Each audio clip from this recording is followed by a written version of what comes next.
Welcome, my friends, to another episode of Shoot First, Ask Questions Later. Today, we are joined by Rav Avi Kahan, and we are going to be taking at what I consider to be a heartwarming tshuva of the Noda B'Yehuda on the topic of L'Shem Yichud. But before we get into the Noda B'Yehuda and what is L'Shem Yichud, why is he object? Oh, sorry, spoiler alert. Why is he object to L'Shem Yichud? A little bit about our esteemed guest.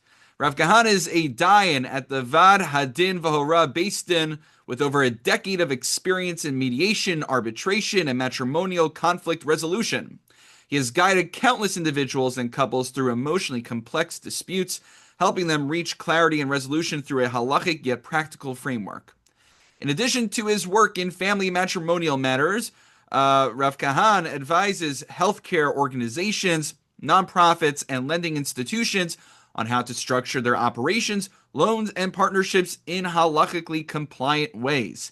His expertise bridges the worlds of Jewish law, finance, and modern governance, ensuring that faith-based values and regulatory integrity work hand in hand. Having received smicha from the Rabbanut of Israel and the Eda Hacharedus, Rav Kahan integrates deep halachic understanding with real-world experience in negotiation, corporate ethics, and conflict resolution. His work reflects a commitment to bringing order, trust, and integrity to both personal and institutional relationships. I have to say, when we were talking before the episode, I was very interested in your background on matrimonial matters, and also on Dine Mamnas, on monetary matters. So maybe that'll have to be a follow-up at some point. But what we're actually looking at has nothing to do with anything mentioned in the bio, from what I could detect. We're going to be talking about the Noda B'Yehuda on the topic of L'Shem Yichud. So maybe the best place to start is, what is L'Shem Yichud? What's the question posed to Noda B'Yehuda about L'Shem Yichud? And why are you interested in L'Shem Yichud? So thank you for having me. And to jump right into it, the topic of L'Shem Yichud, before we get to the Noda B'Yehuda, is a topic that I think bothered me, especially because I was dealing with conflict, right? Um, conflict conflict can be looked at one of two ways, right? There's a modern form of mediation where people mediate conflict, which is how close could we get the two opposing opinions to be and walk away with everybody feeling a little bit hurt, but everybody feeling that they gave in a little bit. And those are not fun forms of mediation, especially when you're dealing with matrimonial, because everybody focuses on what they gave in and not what they received, and it leads to resentment. There's another form of conflict resolution is where like when you have two psukim that contradict each other, and there's an immature way to read that, which is the way I read it for years. Is like, okay, you have two psukim that contradict each other, so you find a third one, and if the third one is on pasuk B side, then it's two versus one, right? And that's how I dealt with a lot of conflict, as a kid. Like, is it a foul? It is not a foul by basketball. What two people say it was, one person says it's one, two versus one wins. But that would imply that there's one verse in the Torah that's not true, Ooh, good point. right? So, and that couldn't be. And I realized as I got older, when you learn Gemara, until a third idea, a third pasuk actually takes away the machlokes. The Mm. third pasuk is machriya for both and tells them both how they're true. And it's Uh, like you could have conflict that brings a third solution, and that third solution is what we live by. So this is like that classic scene in Fiddler on the Roof where the two people are arguing, and you're right, you're right. How could they both be right? You know, you're right also. It's um, not It exactly, but has to that's be that's if kind of we're what came referring to to the mind. Torah like that. If referring the Torah can't have a wrong pasuk. Right. And it took me a long time to mediate to realize, hey, maybe both parties don't have to give in. Maybe we could come with a third solution. Hmm. And that was a form of finding a yichud in the period. Oh, And then what hit me interesting. backwards is I found I was Masader over 1,000 gittin in my life. Wow. And Wow. one time there was a person who was a little bit interesting, and he did a get that was problematic. He called us after and he said, hey, I was by my Rebbe and I didn't tell you that I also have this name and I thought it wasn't relevant, but my Rebbe told me I have to tell it to you. And based on what he told me, he needed to do another get. There was no way to get around it b'diavad. And when he came for the second get, which was 2 weeks later, he put on a gartel before the get and he started L'Shem Yichud Kutshu Brichu Shchinte B'Dechila. And I was like, I didn't say anything because I'm happy. He's just giving another get without asking for anything more. And it always it was just always in the back of my mind. Some stories just stay with you that the guy said L'Shem Yichud. And then I found that the Sheiris Yisrael, who's a Hasidic Rebbe, quotes from the Maggid of Mezrich or Nachum Chernobyl that you're supposed to say L'Shem Yichud when you give a get. Oh my gosh. Wow. So okay, so let's back up for a moment just so our listeners can fully appreciate why both my eyebrows are being raised at this anecdote. What exactly is L'Shem Yichud? I know our whole Look, discussion's about it, but I don't like, I don't what really exactly believe is we it? know. I don't really believe we know what L'Shem Yichud is. I think by delving a little bit into people who wanted to say it and people who didn't want to say it, we could understand what they believed L'Shem Yichud was.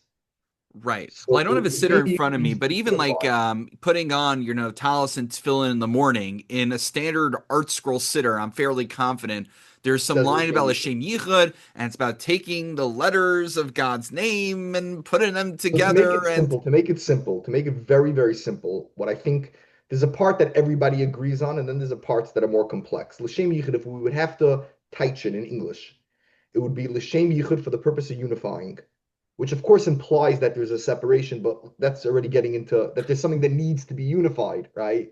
So, and that could be complicated. How could there be a separation, right? Especially when we're talking about God and other and things like that. So right, that's Hashem where Echad, it's kind of Shema Yisrael, Hashem Elokeinu, Hashem Echad. It's kind of a principle tenet of our faith that God is already unified and singular. exactly. So that's where things get complicated. And if we have the time, we could unpack that also. But there's L'Shem Yichud for the purpose of unifying.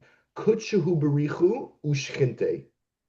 So we're already touching on difficult things. It sounds like a Kaddish Baruch Hu and the Shechina, which are two names of HaKadosh Baruch Hu, how to refer to HaKadosh Baruch Hu. So that's getting into the topic, which is that our names that we give HaKadosh Baruch Hu are for us to understand HaKadosh Baruch Hu through his name. But it doesn't really mean that that is who HaKadosh Baruch Hu is, which is very complicated. I don't want to get too much off topic, which boils down to a topic that the Mukabalim talk about, that when Hashem created this world, he minimized himself for humans to be able to comprehend him. And if that minimization is real or not real, which is the famous Hebrew terminology of ha'im tzimtzum kipshutai, lav kipshutai, right? But something happened there enough that the Mukabalim who created the word the L'Shem Yichud understood that there's something called HaKadosh Baruch Hu and there's something called the Shechina. So it's L'Shem Yichud, now, in Kabbalah, what the most Mekubalim believe that HaKadosh Baruch Hu is referring to the God of manifestation, who does work to accomplish things.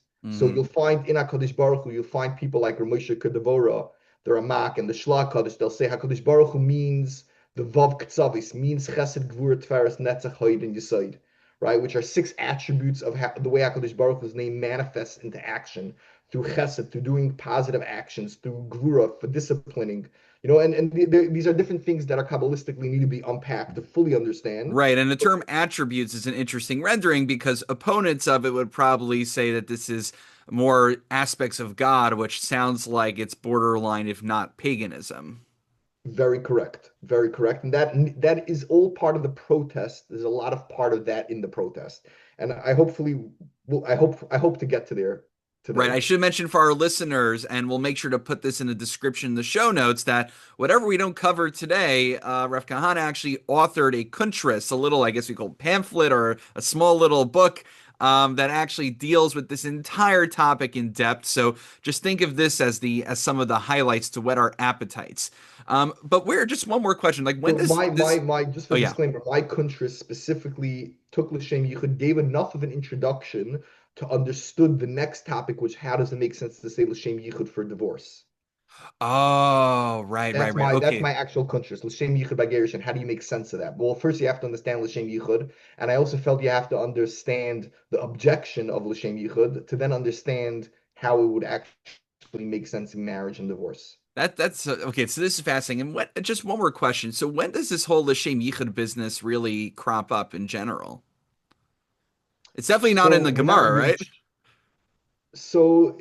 Um, Look, there's an aspect of Yichud that was always part of Judaism from Avraham Avinu's time of finding oneness in contradicting ideas, Hmm. right? Because that's the form of oneness. And if you read a lot of the great philosophers like the Chovos HaLevavos and others, when they discuss the foundation of Avodah Zarah was not finding the Yichud, Hmm. right? That's why he codified one of his chapters as Shar Yichud Hashem, which is very complicated to learn and study, and so much so a lot of yeshivas don't study it for those reasons. I think the Chassam Sofer's yeshiva already stopped studying Shar Yichud Hashem. They Wow. jumped to Shar Bechina and Shar B'Tachan. But Yichud Hashem is where's the unification in duality, in where things contradict each other, and how could you find that unification or create it or need to believe in it? So yichud, the idea of yichud is not new to Judaism, even when the terminology to do it before mitzvahs was created. Right. And what's interesting about this is that, usually we could just say tzarachian, it's a theological question. It doesn't have any practical ramifications. There's no nafka on how I practice Judaism. But now there is, because in many Sidurim, there is a prayer called L'Shem Yichud that actually ahead of time I looked at the tshuva just so I could make sure so that I can engage quasi intelligently with you on it. So I basically just said over the tshuva at Shalosh Shudas this past Shabbos. And then someone came over to me and he's like, "Oh my gosh, I've been saying this all my life. Should I not be saying it anymore?" The same individual also asked me when I talked about that there's no need to do Mayim Achronim if we don't have any sodomite salt, any Melech Sodomus. Apparently, I kept bursting more bubbles, so I should probably stop that. But Well, okay. no, it happens to be interesting because I don't think people could fully respect the Noda B'Yehuda's objection. And just to understand, I myself am part of the school of thought that is known as Misnagdim, as oppositions, people who are on the opposition. And I do think that people sometimes don't understand opposition and the beauty of opposition and Mm, how contradictions out actually allow for the third possibility to happen. So right. I'm in the school of thought that tries to find the contradictions. We open up a Rambam and we try to find the Ah, contradiction to see what chiddush could be made. I mean, the whole Sefer Chiddushei Reb Chaim Halevi are made from contradictions between. He found contradictions between Rambams and Gemaras, and Rambams, and created novel ideas that we would have not had without those contradictions. yeah. So, we need these contradictions to have the Achi of a Kosav Ashlishi, but where you respect the topic the most is seeing the Noda B'Yehuda's opposition to L'Shem Yichud. I think it brings out the opposition for those who wear tchelis and don't wear tchelis. Oh The yeah. opposition, yeah, really, really, Okay, really, so really we should so. do the tshuva, and then I'm making a note. We should I hope I remember to get back to the Taylor's question. But So I you think know what I first, if love we can about the unpack tshuva. L'Shem Yichud and quickly unpack L'Shem Yichud and then unpack the Noda B'Yehuda's opposition and then go from there. Okay. So L'Shem Yichud is L'Shem Yichud, the purpose of unifying Kudshu B'richu Shchinte. HaKadosh Baruch Hu, we just said, is the Mukabalim's way of referring to the HaKadosh Baruch Hu in action, Hmm. right? And Shechina is the manifestation of that action. Like the Asuli Mikdashi, I'll build you a base of Mikdash, the Shechanti B'Seicham. Shechina is the presence of a successful manifestation of action.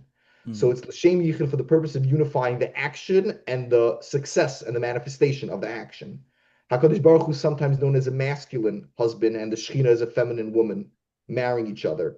It's known as a giver and a receiver sometimes, HaKadosh Yeah. Baruch Hu and the Shechina. And this also is a little bit dangerous because I mean my with my limited knowledge, if I recall, I remember in the Sifrei Nevi'im. I'm a Yeshiva guy also, so I don't know not so well. But I remember there was Baal and Ashtores, and Baal was the masculine god who would reign, and Ashtores was the trees that would be Mikabelis. They would receive the rain from Baal. So I mean this seems to go into a little bit of dangerous territory also. The whole Kabbalah, and that's why there was a lot of opposition to it. The whole Kabbalah are things that could be, I mean, put it this way. Kabbalah is probably the best way of describing it as metaphysics to the physical halacha, Hmm. right? Yeah. And if that's the case, metaphysics are different than physics. Physics, you could only use physics for what it's meant to use for, right? A table physically could only be used as a table, and a chair physically as a chair.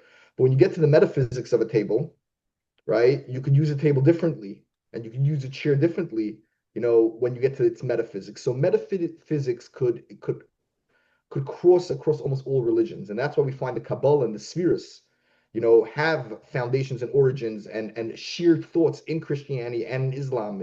They have Sufism and therefore some people say maybe the Kabbalah people who are anti-Kabbalah say, well, it was originated over there, right? That means if I wouldn't have the Vilna Gaon telling us that we could learn Kabbalah and the Hmm. spheres are real and that I would stay away from it. I Baruch Hashem think that I'm part of a group that had the Vilna Gaon as a Rebbe, and the Vilna Gaon embraced these ideas. And Chaim Volozhin furthered, even though there are dangerous ideas because ideas that could be used cross religions have to be dangerous. Mm. So, and I think that's one of the things that the Noda B'Yehuda was afraid of when we're going to discuss his opposition, the different words. I think he was hinting to this fear that you're unifying big ideas, and these ideas, if they're mistaken, you see they bred the birth of other religions, or they were used to motivate other religions. Right. So this is actually what I love about the Noda B'Yehuda. I mean, I'll let you unpack it, but one of the first lines in the tshuva that we're looking at in Simon Sadi Gimel here, he says, "Achata sholani nusach amiraso yoser roy lishol im nemar ki tov amiraso." You're asking me what's the right formulation for L'Shem Yichud. I'll do you one better. Who says we should be reciting L'Shem Yichud in the first place? 100%. Like, is reciting the L'Shem Yichud making it too real that was uncomfortable for the Noda B'Yehuda? Because one of the scary things about metaphysics is when you make metaphysics physics, Mm-hmm. right? Right. That's a very dangerous topic. So when you take the metaphysics of it, the parables of it, and now you make it more real, It's no longer an abstraction. Now we're actually doing things halachically that reflect that belief. and that's very dangerous. And that's what one of Absolutely. the Noda B'Yehuda's Not only dangerous, but I opposition. think he also argues it's just plain chutzpah also. Because he says, think The about all the question is, what is this generations that came chutzpah? beforehand that weren't So what is saying that? it. What is that chutzpah? What is that chutzpah? I'll give you a quick example just to make it easier to understand. One of the way another word for the personality of Shechina. So Shechina is much more of a personality. Hmm. Another word for it in action is known as Malchus, right? Hmm. Malchus and Shechina are very often interchangeable. Sometimes we use to share the same idea. We use the word Malchus, Ki Lashem Hamlucha, right? Or L'cha Hashem Hagdula v'Hagvura v'Teferes v'Netzach v'Hoid Ki Chol B'Shemayim V'Aretz L'cha Hashem Hamamlucha. That's like Malchus. Interesting. So Baruch Shem Shekhinah, Kivod which is the Malchus, divine presence, is related to Malchus, which is royalty. which lives in the world that Malchus lives in, or the Hmm. world that Malchus creates, or the ideas that Malchus creates. Shechina resides Oh, there. the concrete world you're saying. Yeah. So let's say in the Beis Hamikdash, the Shechina would reside there. HaKadosh Baruch Hu can help us build the Beis Hamikdash, but the Shechina Mm, resides there. Now there's a right. Yichud there. We're talking about L'Shem Yichud Kutsu B'Richu Shechinte. Don't think they're two separate entities. Right. And one of the Ramban says that the word Malchus sometimes could be used as the word Tachlis, right? Okay. Perfection. Its purpose is its Malchus, Hmm. right? And the Ramban says the word Tchelis, blue, comes from the word Tachlis, and Oh, Tchelis is huh. Malchus. The Ramban al Torah says that, and therefore Is this think in the about it like section that article translates or it doesn't translate? no, no, no. I think I didn't check, but this is Yeah. this is the Ramban al Torah that the word blue is coming from the word Tachlis, which Tachlis means like its perfect form of the idea being manifested is its Mm, tachlis, right? When someone says your tachlis is, means your purpose is the thing that you could manifest and you could become, right? right. That's there. I think now I understand a little bit if we understand that why Chazal was feared fake tchelis. Like it makes no sense to me. Tchelis is daimel yam, yam is daimel rikia. Tchelis reminds you of the water reminds you of the heavens, and the heavens reminds you of the kisei cover reminds you of Hashem. So who cares if it's fake? Right. And the Gemara says that Hashem tells us the reason why it says Yitzias Mitzrayim by Tchelis. The Gemara tells you to say that I'm Hashem that knows the difference between a Bechar of a Mitzri and a Bechar of a Jew. I'm also going to be Hashem who's going to know the difference between Tchelis and fake Tchelis. Wow. So we could really go down this rabbit hole. That's true. There's a lot to say on this in terms of like kind of like, under the hood of all the mechanics and abstractions.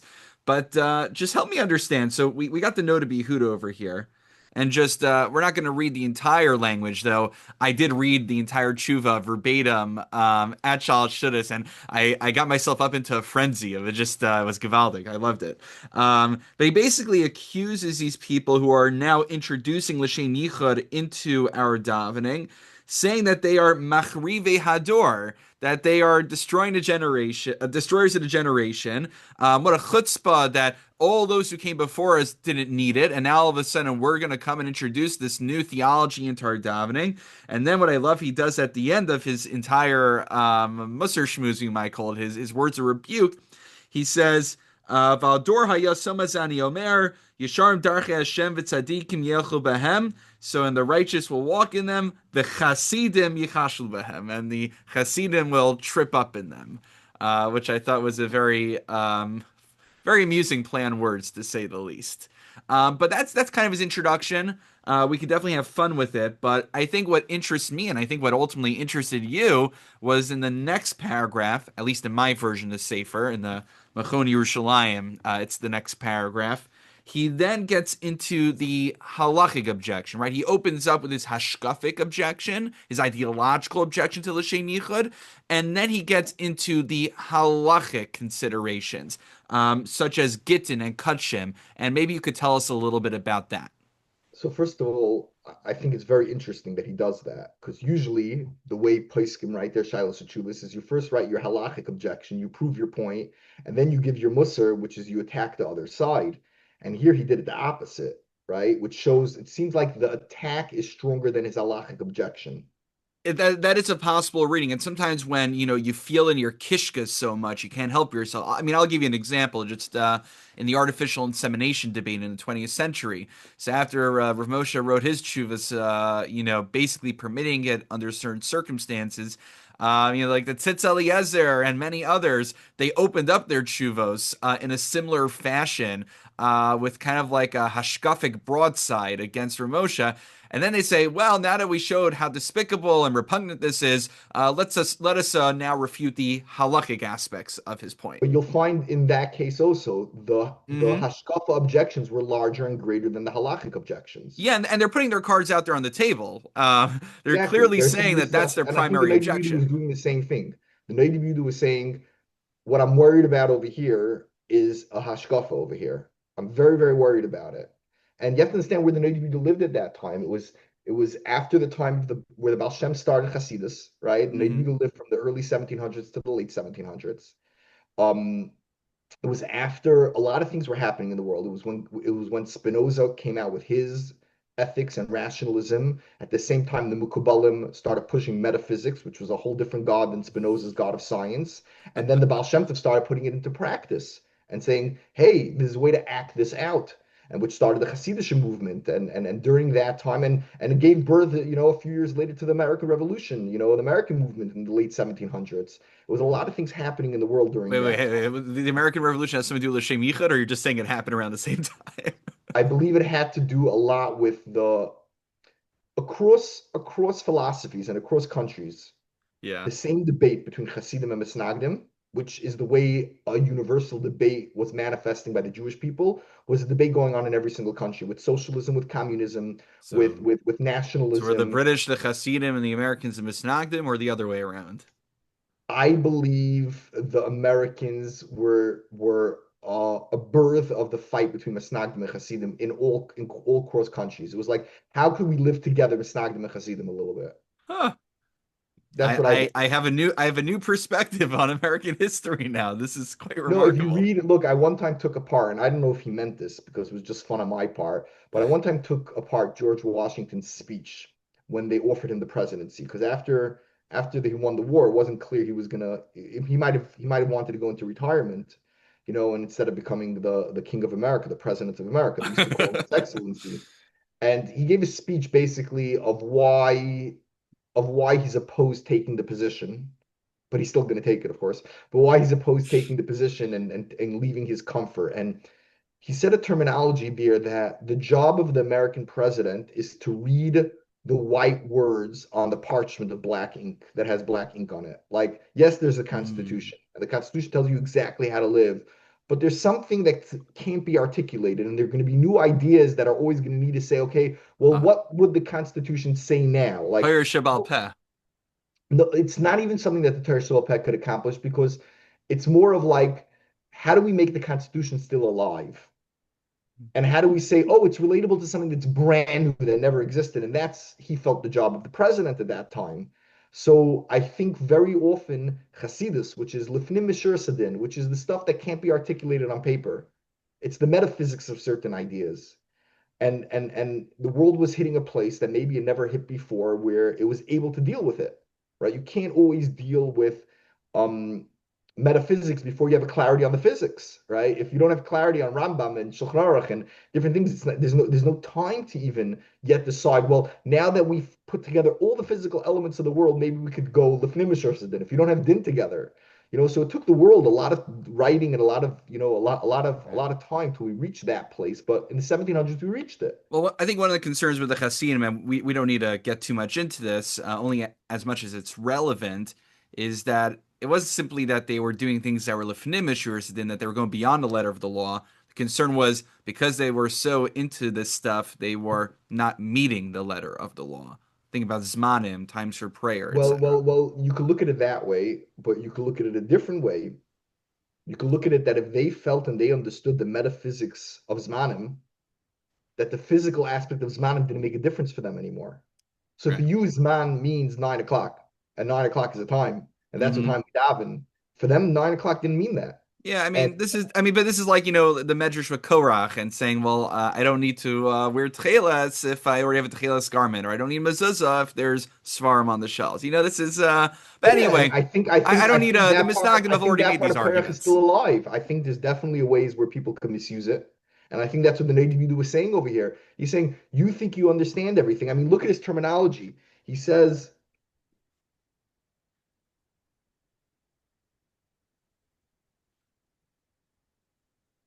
"Aval b'derenu hazeh," in our times, in our generation, ki azvu es Torah Hashem.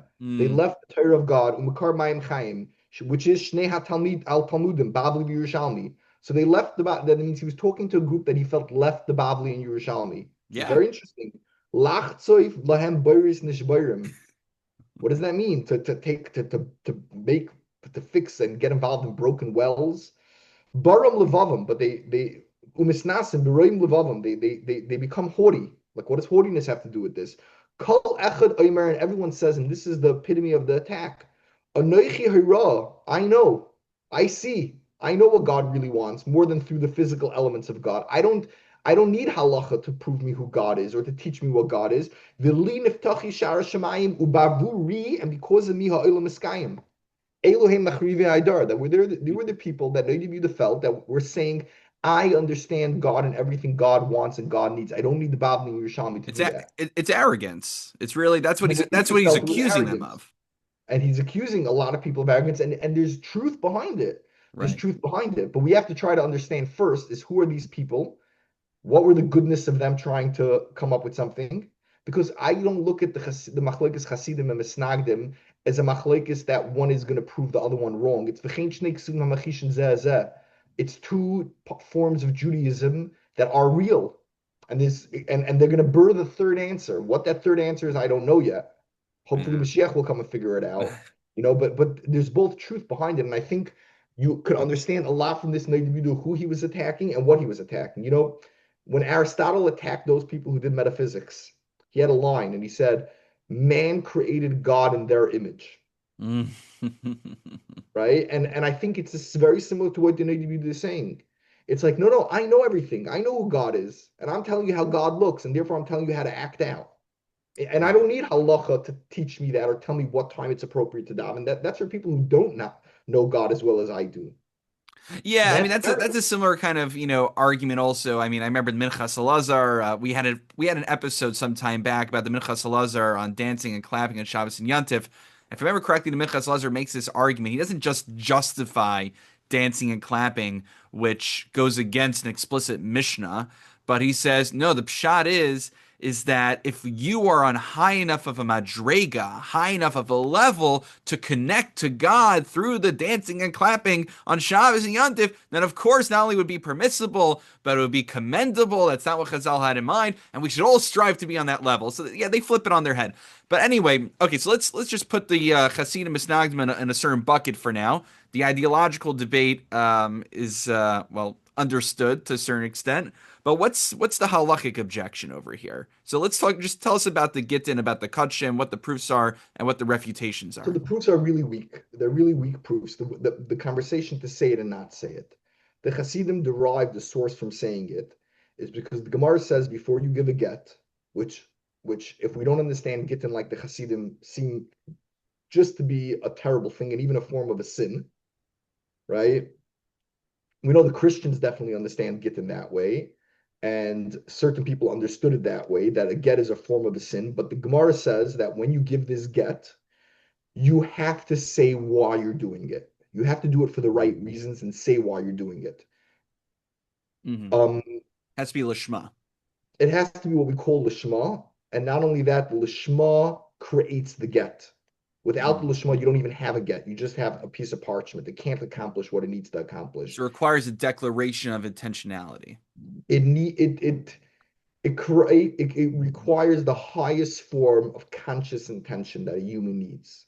Right. And that is So a much so that component this of the legitimacy of the get. not only it is the legitimacy of the get, without it, you don't have a get. Right. And so much so this component, when described by the Gemara, even in the Gemara's time, is this form of conscious, it ties into your free will. It basically says, I want to do this. That means when you go to Mm. a grocery store and you buy an apple, right, and you pay for it, and then you come back to the store and say, hey, by the way, I didn't want to buy it.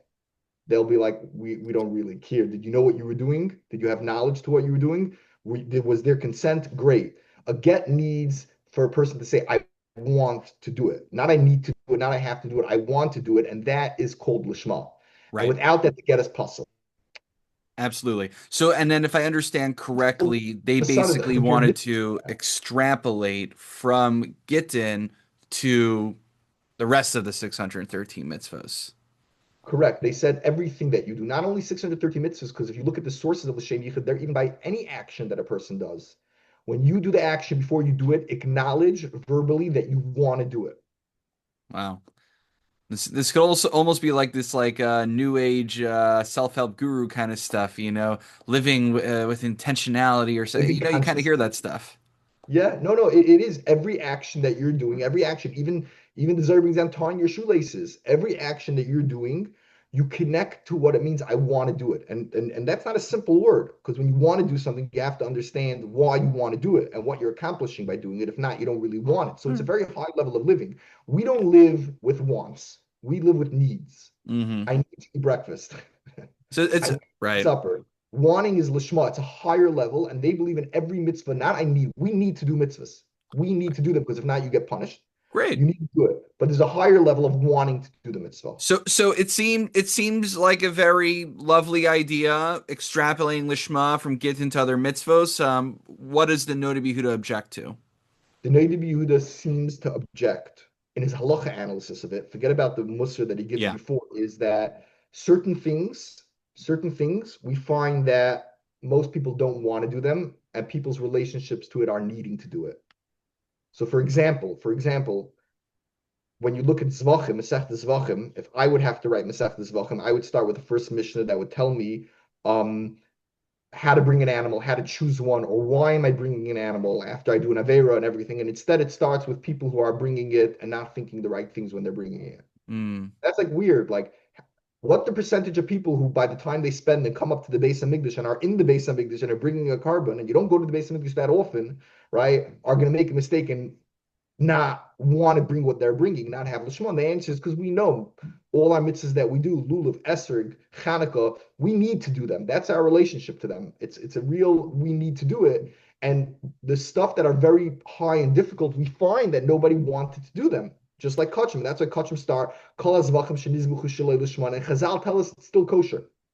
As long as Right, and you, that's what he writes over here. He says, "Vimkain mitzvah shalanu kachim ninhu kachi gavoa stam lishmano umdim." So really, Gittin is the fact that we need lishma for Gittin. That's the exception that proves the rule. Kachim exactly. is So really establishing the baseline that when you do a mitzvah, it's inherently being done by default for l'shem mitzvah, for the sake of the mitzvah. So it doesn't require any formal declaration. Gittin is the exception to the rule. yeah, but you really have to explain to listeners how does that work? I bought a carbon, I had the wrong thing in mind, and all of a sudden it's still good. It's still like I had the right thing in mind by default. What does that mean? You need to have in mind that you're doing the right thing and you're doing the right purpose, or else you don't accomplish what you need to accomplish. And all of a sudden you could have in mind something else, and by default you had in mind the right thing. So that needs to be unpacked for a minute, which is yes, the Gemara does tell us that subconsciously people are always thinking the right thing. You don't have to think it consciously. Stumble Shema is that there's a part of your brain that when you're doing actions that have certain thoughts behind them. Just because you didn't have those thoughts don't mean that somewhere in your brain didn't have those thoughts. Right. I And mean, I that's the wasn't even stumble going to get Shema. so fancy psychological. I mean, maybe I misunderstood it, but I just understood Right? that if I'm going up to the Beis Hamikdash, I'm going up to the temple, and I'm bringing an animal there. Like, why? I'm not bringing it just to have a barbecue. I mean, why would I schlep all the way out to Temple Mount, go to the mikvah and everything with an Because I animal? This, said yeah. when I shechted it, I said L'Shem Chulin. Those are the words I said. The Gemara is Vachim Daf Dalet brings a case where a guy comes there and he says, I am doing this L'Shem, either a different carbon, L'Shem Oila, or L'Shem Chulin. And now we say, no, no, no. It's still kosher. It's still good because Misnama, you were thinking Lishma. Probably you were thinking Lishma. I'm like, no, I wasn't. I told you I'm thinking L'Shem Chulin. You don't believe me? It's like, no, no, we believe you, but we're calling it that you thought the right thing. Why? How? Not always do we say Stam Lishma. By the Shem Hashem in the Sefer Torah, we don't say Stam Lishma. By Gittin, we don't say Stam Lishma. Certain Mm. cases, we say Stam Lishma. Ksiva Sefer Torah, we say Stam Lishma. Oh, Right? Kachim, we say Stam Lishma. Mitzvahs, there's now a machlekes. The Hasidim right. say mitzvahs are like Gittin. We don't say Stam Lishma. The Native says, no, no, no. Mitzvahs work with the same mechanic as Kachim, as Sefer Torah, as other things where we say Stam Lishma. Right. And then what he says over here at the end of that discussion, he says that when it comes to davening, which there's so many different potential ways to interpret it, who's to say we understand what Chazal had in mind with the certain formulations that they put in? So pshita sheyesh levatal shel yechaven klal v'dai she'osa hamitzvah l'shem mitzvah. So he seems to say, and he says another paragraph later, that when we talk about kavana, what's kavana? Kavana is perish hamilos. We should try to understand to the best of our ability what the standard translation is, but we shouldn't be trying to put in additional levels of kavanos and interpretations because then we might be missing the point entirely. It's very similar to the objection that Reb Chaim Volozhiner has in his Sefer Nefesh HaChaim, Hmm. where he formulates the Hasidim's understanding and shows that yes, I understand his metaphysics and I understand that mitzvahs have deeper thoughts to it, but really don't be busy with it. You don't really know it. Who said you really understand the time and mitzvahs? He says the full time mitzvahs wasn't given to anyone except Adam Rishon. Therefore, you don't know it. And even if you do know it, don't confuse everything. Just say the Pir Shamilas. Just say what's important. Just focus on the halacha. Just focus on the simple halacha of it. And the stumble shmo will happen automatically. All those beautiful things that a person gets from thinking the metaphysical aspect will happen just like Kachim. Reb Chaim Volozhiner is very similar to Yeah. the Buddhist protest. Right. He says, "V'choati kulin l'mala nasim me'aleim ha'yedei ma'aseinu." We don't need any extra fancy intentionality. Just doing what we're commanded to do, doing the mitzvah as is dictated to us. No, no, it's like the concept of Baal Tosef. We say kol mosif gorea, that adding on to a mitzvah is actually detracting from the mitzvah.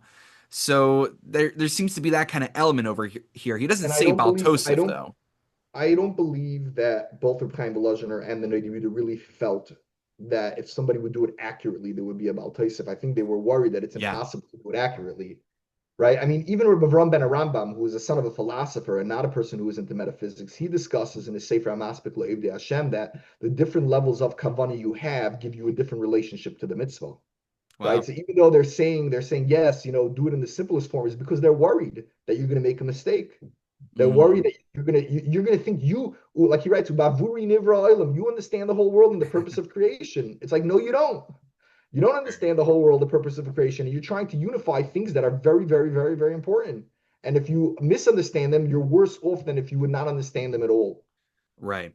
All right. So as I like to say, time flies when we're learning chuvos. There's another chuva of Noda B'Yehuda as a follow-up. You could choose whether there's anything you want to point out from there. But is there anything else we should know about the Noda B'Yehuda's approach to this, about the general issue of L'Shem Yichud before giving a get? What do we need to know in summation over here? What's our conclusion? I think the best way to describe it is that there is a purpose of understanding, especially in our generation, in the generation that's right before Mashiach. There is a purpose of us understanding the deeper reasons of why we do mitzvahs. I mean, the Rambam himself And the Maggid Mishnah at the end of Hilchas Sukkah says that real pleasure and real happiness of mitzvahs does not come when someone needs to do it. It becomes when someone wants to do it. And you're not going to want to do it unless you don't understand the deeper aspect of it. Hmm. The question is, should you take your understanding, your deeper aspect, and actually say that that is the purpose of doing the mitzvah and act out because of it different than what halacha tells you? That's where the opposition in Noda B'Yehuda kicks in. He's like, it's a long process to figure out Uh-huh. why you do stuff. And don't think you know and you were miyachid the reason of why you're doing it to the actual mitzvah. For that price, it's better just to do the actual mitzvah and get whatever you get from it, right? Right. Because the deeper stuff could actually cause you to change halachas of the mitzvah and could Mm. actually cause you to think that you know the reason why we do the mitzvah, and we don't. It's a journey. It's a Right. real journey, and every year lulav should be different than the year before. But we need to embrace the metaphysics of the mitzvahs, And if I may, can I ask one personal question? of course. Do you say L'Shem Yichud?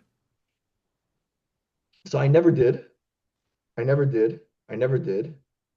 I say L'Shem Yichud right now. I started saying it in Sukkot. I said it this past Sukkot. I said it before I shook lulav, Yeah. and the reason why I said it is because I said it in my own words. That means I thought of stuff while I was saying the actual words of L'Shem Yichud. But it's I do believe that if you could keep your mind open, that definitely your understanding of the mitzvah is not the mitzvah. Hmm. So the mitzvah is greater than my understanding. So I don't want to minimize the mitzvah. But a little bit of what I learned about Lulav and Esrig and Hadassim and Aravas, about the Midrashim, the Hasidus on it, a little bit, even the part of unifying four different personalities of Klal Yisrael, the one that Hmm. smells good. Like even that, a little bit while I'm shaking, I should think about that. And that was like a preparation of it. Like, okay, for the purpose of unifying the reason of why I'm doing the mitzvah to the mitzvah. And you know what? Even in Noda B'Yehuda, I should point out, writes toward the end of the tshuva, he says mitzvahs that have a bracha in front of them, the bracha accomplishes what L'Shem Yichud would have been doing otherwise. The bracha is the intentionality. But there are many mitzvahs that don't have a bracha that precede them.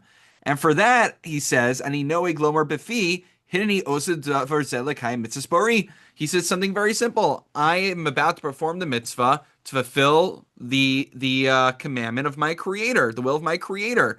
So even in Noda B'Yehuda is not opposed. He says the whole idea of brachos in general is that we're supposed to have some sort of hachana, some sort of preparation, some sort of lishma aspect.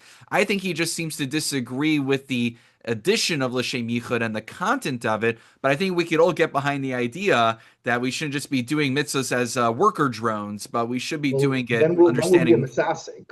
If you have people who could be misasek, who could totally lift up a lulav and esrog and totally not being paying attention to anything, and it's not considered that they shook it at all. You could have Mm, that level of right.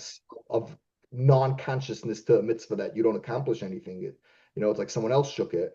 But I do believe that there is an aspect of our lives, and I see it from so many people that this is a desire for us to understand what we're doing, not just I'm doing the mitzvah because God commanded me, right? Hmm. It's like okay, why did God command me? And even though I can't fully figure that out, because to know God is to be God, and I'm not God, but I could try to figure out to a certain extent of why He wanted it for me, and to see if that can manifest while I'm shaking the lulav and esrog and bring it to a higher level. And I do think that's what we say when we say L'Shem Yichud Kutshim Richu Shkinte B'Dechilu Ruchime Liyachid Shem Yud Hey B'Vav Hey, to unify the Yud Hey of Hashem's name with the Vav and the Hey. And I think if those who unpack what that means, it means something like this. I would like to understand what I'm doing. And for me to understand what I'm doing, I need to understand why God created it. And I need to understand what was the intuition to create Lulav and Esrig, what was the understanding of the creation of Lulav and Esrig, and then I need to put that into action by shaking it, and then I have the accomplishment of what I have. And I think that's what the world is embracing it. And the opposition is just to slow down how fast we do it. That's it. The Wow. opposition is not for a non-answer. The opposition is to say your answer right now might not be fully correct. Hmm. But continue down this route and maybe we're going to get there. Right. We all want to understand the mitzvahs better. We want to understand HaKadosh Baruch Hu to the best of our ability. And that's just our mission every day. So, Rav Kahan, I really appreciate you coming on the show, and we'll make sure to put a link to your Kuntress in the show notes. That way, people want to explore more, can go further down the rabbit hole. Yasher Koach, and continue Hatzlacha in all the many ways that you're serving Klal Yisrael. Thank you so much. Thank you for giving me time on this platform. I really enjoyed our conversation.